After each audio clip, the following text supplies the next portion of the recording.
जे गुरुजी आहेत ते पद्मश्री वामन केंद्रे सर आहेत, ते नाट्य दिग्दर्शक आहेत, पण त्यांचं आवाजाचं जे त्यांच्याकडे जे त्यांचं जे प्रशिक्षण आहे त्याच्यात मी त्यांच्याकडे थोडंसं विद्या घेण्याचा प्रयत्न करतो. तर मला असं वाटलं की मी एकट्यानं ते शिकतोय तर ते तुमच्यापर्यंत का पोहोचवायचं नाही. तर मला असं खूप वाटत होतं की ते मला पोचवावं, तुमच्याशी शेअर करावं. तुमच्याकडनंही मला काही शिकता येईल, माझ्याकडनं काय तुम्हाला शिकता आलं, काहीतरी आपण घेऊन गेलो, दुसरी भजनी मंडळ असतील तर आपले कान उघडे असतील, जर आपले कान व्यवस्थित उघडे असतील तरच आपण काहीतरी घेऊन जाऊ शकतो. बरोबर आहे. आणि काही गोष्टींमध्ये तो माणूस आपल्यापेक्षा कमी असू शकतो, पण काही गोष्टींमध्ये जास्तही असू शकतो. ते जास्तचे जे भावलंय ते आपण घेऊ शकतो. तर आवाज जो आहे तो फक्त नाटकासाठीच आहे का? आपलं पण माध्यम आवाजच आहे. आता सूर ताल मी सकाळपासून ऐकतोय. ऐकत जरा शांतता, जरा विक्रम भाऊ इकडं पण शांतता असू द्यात, मला फक्त 5 मिनिटाचा आता ना. तर सूर आणि ताल याच्या पलीकडे गाणं रंगवण्यासाठी काही गरजेचं असतं का? आता हे 5-10 मिनिटाला आपण वर्कशॉप करतोय, तर याच्या पलीकडे काय आहे का? मला प्रेक्षकांमधनं म्हणजे विशेषतः भजनी किंवा गाणं म्हणणारे जे आहेत सगळेच आपण गायक आहोत, तर त्यांच्याकडनं उत्तर पाहिजे. सूर आणि ताल याच्या पलीकडं थोडासा शार्पनेस कमी करा. याच्या पलीकडे गाणं रंगण्यासाठी काय आहे सांगा. हे मायक्रोफोन दे.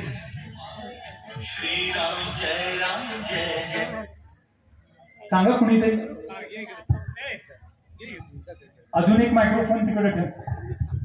विक्रम भाऊ तुमचा पण मायक्रोफोन ठेवा मध्ये प्रेक्षकांच्या. आपल्याकडे वेळेची खूप कमतरता आहे. आता ते सरांनी आता सांगितलं की गायकाच्या पलीकडे आणखी कोण असतंय की ते या मैफिलीमध्ये महत्वाचे असतात. त्याच्यामध्ये नाही माझा प्रश्न वेगळा आहे. माझा स्पेसिफिक प्रश्न आहे. सूर आणि ताल हा असल्याशिवाय गाणं होणार नाही. आपल्या सगळ्यांना माहिती. तबला आणि पेटी संगतकार चांगले पाहिजे. बरोबर आहे. महत्वाचं आहे.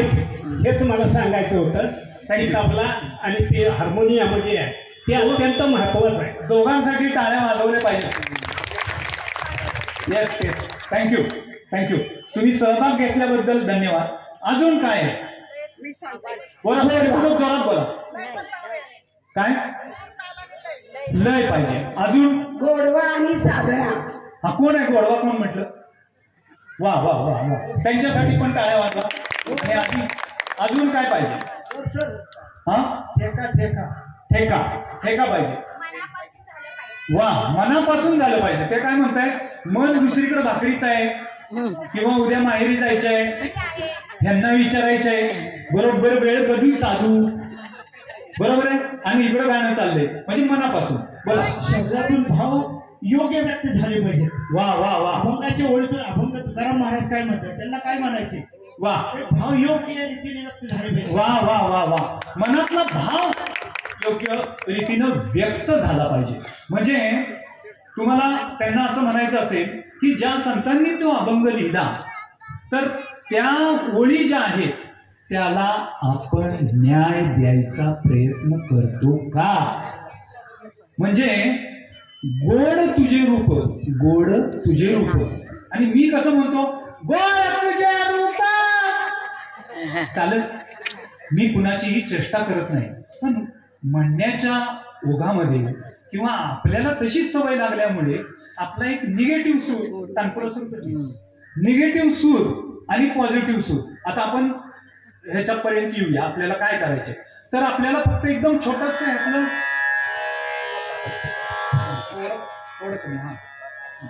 तर आता आपल्याला निगेटिव्ह सूर म्हणजे नकारात्मक सूर आणि सकारात्मक सूर. आता तुम्ही म्हणाल नकारात्मक सूर आणि सकारात्मक. माझा नेहमीच सकारात्मक असतो. आता कोण व्हॉलेंटियर आहे इथं? 30 सेकंद हा सूर लावायचा. सुराची परीक्षा नाहीये. एक काम करू ताई, हा जो सूर आहे थोडासा लावा. तर आपण सगळ्यांनी आहे ना हमिंग करायचं. हमिंग म्हणजे तोंड बंद करून सूर लावा. लावा. तानपूर ऐकू येते? लावा जोरा.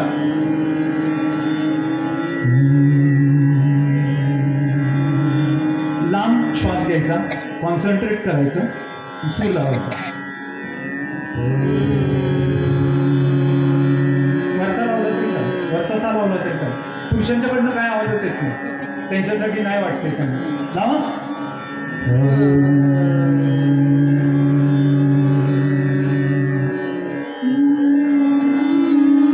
हा लावला तरी चालेल. सुराची परीक्षा. ठीक आहे. आता इंडिव्हिज्युअली कोण करेल? सूर लावा.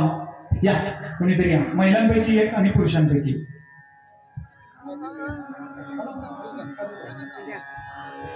मी व्हिडिओ काढते.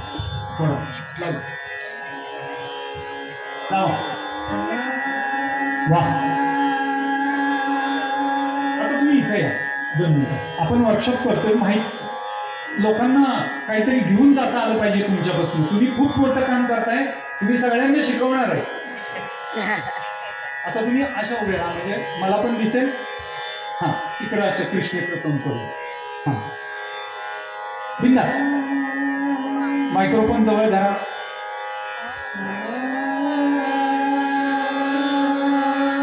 आता तो जो चेहरा आहे, आता त्या चेहऱ्यामध्ये जर काय आपण बदल केला समजा, तर सुरामध्ये काय फरक पडतोय का आपण बघूया. आता आपला जाणीवपूर्वक चेहरा प्रसन्न करण्याचा प्रयत्न करा आणि आता सा लावा.